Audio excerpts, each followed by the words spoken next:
So, Mr. Jones, as I was saying, there's 7 steps that we use to solve the problem, and I'm going to use this book to illustrate it.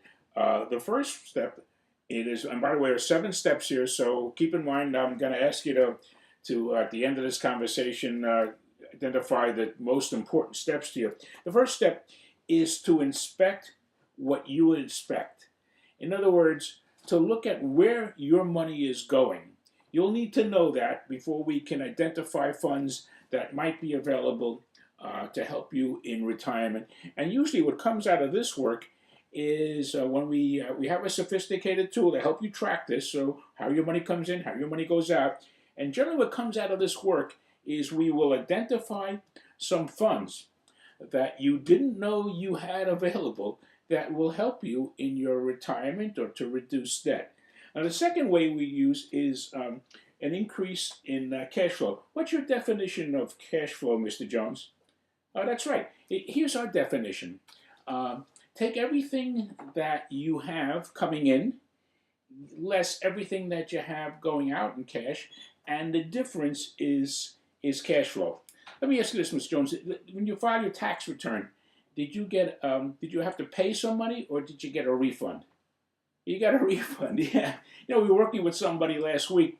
He got a $3,000 refund, and we said to him, "Let me get this straight. You gave the government your money for a year, gave them the $3,000, and then they gave it back to you at the end of the year. They gave you back the same $3,000 without any interest whatsoever." And he said, "Yeah, that's right. Doesn't make sense, does it?"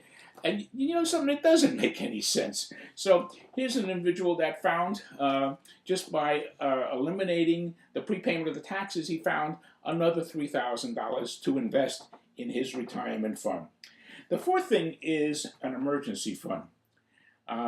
Emergency fund is got to have a certain number of attributes. What it does is it's a fund that's available, just like it sounds like, for emergencies. It's got to be in a safe place. It's got to be accessible.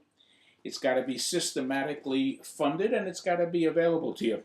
Hey, have you ever tried to put a dollars in your checking book as an emergency fund? It doesn't work. I've tried it. Every time I put a few dollars in there that I'll use for emergencies, somehow I end up spending it, and that's true for most people. So what we advocate is to have an emergency fund that is systematic. It comes right out of your checkbook or your payroll account. It goes into a separate account that hopefully has a rate of return that beats the bank funds, and it's immediately available to you. You know, if you don't do this right, if you don't have the emergency fund, what seems to happen is that $1,800 transmission job on the car is paid for with plastic. Out comes the credit card, and we pay for it with the credit card or the plastic. And that $1,800 transmission job becomes a $3,000 or $4,000 job down the road, and that's part of the problem. The next step is to protect what you have. What you have in terms of your family security, and you know that in a situation, you've probably seen this somewhere along the line, when the wage earner, or you could be the husband or the wife, but can be the husband, and it's the husband who's the wage earner in my example, if he dies or goes away, has an accident, whatever, that loss of income from the husband is a big problem because the expenses still continue. The mortgage, the rent, the credit card costs all continue, and that's a big problem. So you need to have a plan for that. And the sixth step, which is the one I like the best, everyone seems to like it the best, is the one that helps you build a financial independence. Financial independence, to do that, you'll have to overcome two phases. You're going to have to overcome the inflation rate and also, importantly, overcome the taxes, because it's not just what you make, but it's what you keep after taxes. So we're going to go through how to do that. And the first thing I'm going to talk about is eliminating debt.